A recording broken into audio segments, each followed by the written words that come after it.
યુવરાજ. હું બાલવાટિકામાં ભણું છું. હું વાર્તા કહેવા આવ્યો છું. શાંતિથી સાંભળજો.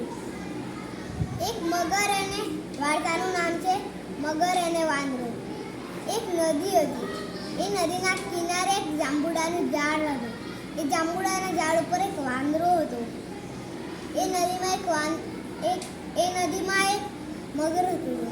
મગર અને વાંદરાની દોસ્તી થઈ ગઈ. વાંદરો રોજ મગરને જાંબુ આપે, ખાય. મગરને એક દિવસ એમ થયું કે મારી મગરી માટે જાંબુડા લઈ જાઉં.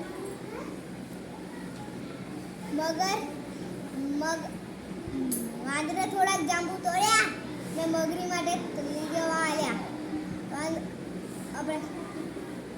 મગરે લીધા. મગરીએ જાંબુ ખાધા. કહે કે આટલા સરસ જાંબુ રોજ ખાનારનું એનું કાજુ કેટલું મીઠું હોય. માં તો એનું કાજુ ખાવું. પણ મગરે કહ્યું કે એ તો મારો મિત્ર છે, એનું કાજુ તો નહીં ખવાય. મગરી નહીં માની. ખાવાનું કહ્યું.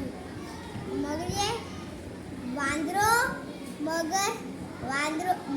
મગર વાંદરાને બોલાવા ગયો. મગરે કહી કે વાંદરાભાઈ આજે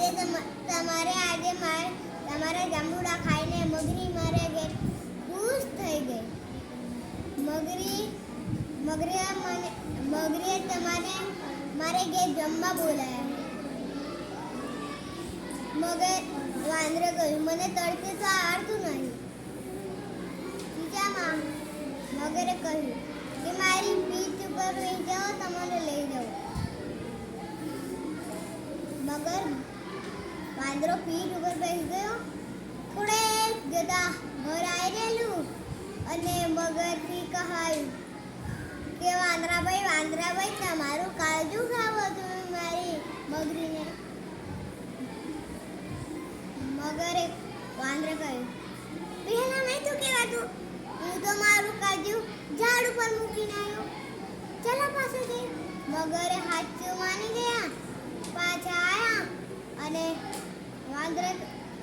વાંદરો કૂદકો મારીને ઝાડ ઉપર ચડી ગયો. વાંદરે કહ્યું યા મિત્ર, આવી દોસ્તી તો કોઈ હંગાત નહીં કરાય. જા તારી મગરીને કહી દેજે એ અભી હું નહીં આવે. મગર એને તલાવ ગયો અને વાંદરાભાઈ બીજી ગામે જઈ ગયા.